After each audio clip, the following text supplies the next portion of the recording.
I'd like to tell you all about my new doll making workshop, Mimi's Modular Mermaid. But first, let's take a quick look at how it all happened, see some of the sample dolls, and watch some practice video segments. I made my first mermaid because my great-granddaughter Cassie asked me to when she was 6. This is Cassie's mermaid, and she still sits, child-worn, on a shelf in Cassie's bedroom. I'm tracing the lines off the pattern piece to remind me that I have to do seam allowances. These are templates. I use my dream seamer to draw the seam allowance. Then I was inspired by an older granddaughter. This is Serena's mermaid. This is the center front seam of the torso top. I hit my needle down position. I'm going to back tack there a bit. Now I want to sew exactly on the purple line. That's where this little applique foot comes in so handy. So I can see in front of the needle and pivot when I need to.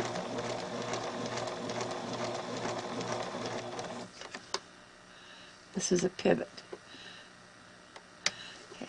Now, this area is going to be trimmed away of all seam allowance within the seam allowance. This is right in this area here.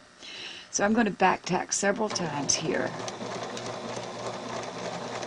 Back up here and down again. Then I decided to create a mermaid that looked like a creature that might actually exist. An anatomically proportioned combination of a woman and a marine mammal. I have been improving on the design ever since.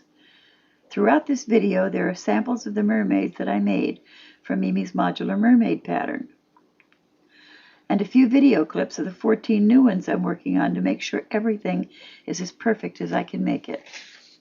I'll take the center back, I'll take the back piece, back torso, and the front torso, and fit them together at the curve of the neck, where the shoulder joins the neck, right here.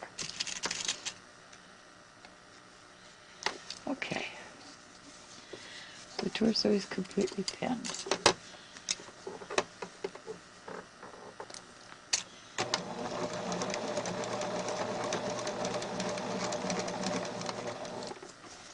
Now, turn it right side out.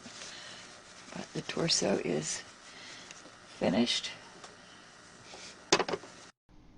Here's what you will learn. Precision machine sewing, stuffing smoothly and firmly using the right tools. How to make your seams beautiful so that they are part of the design. How to make your own finger turning tools and easily turn tiny fingers. How to make hands that can actually grasp objects. How to make webbed hands without having to turn fingers. How to make and needle model a lovely female torso. How to make 3 types of posable hands and arms. How to make 4 different posable tails. How to make 3 kinds of different flukes. How to create many different poses using modular arms, tails, and flukes. How to needle model a female face. How to use dyes and watercolor effects to paint mermaids. How to bead a stuffed figure. How to weft mohair and other fibers for wigging a doll. Hold it up. I'm going to slide it between the stuffing that's already in there and the skin, so you can see it there. But I hold my thumb over the end of the hemostats to prevent it from, in case I get a little rambunctious, I won't be making a hole. Now let's put some in the other breast.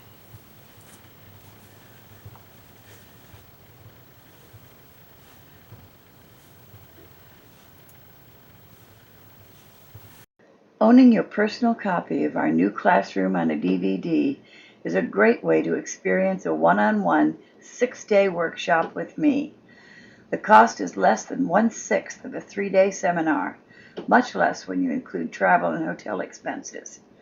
Learn at your own pace, ask questions, and share your work with me through the Screaming Mimes on Yahoo groups, established by Sandra Bejester, especially for folks making my dolls.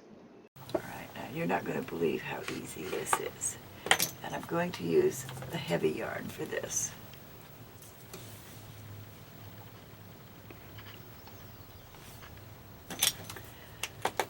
See, this one corresponds with where would be the inside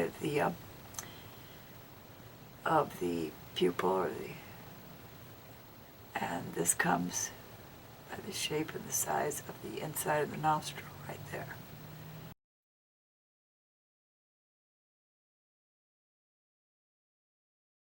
We have beaded. We gave her some earrings and a little top knot on her ponytail there. And we beaded her torso and her fins. And we beaded, this wasn't beading, this is just some embellishment. It's a little bit of the Kreinik thread. Same here with some beads. And inside on this side with just the tape and no beads.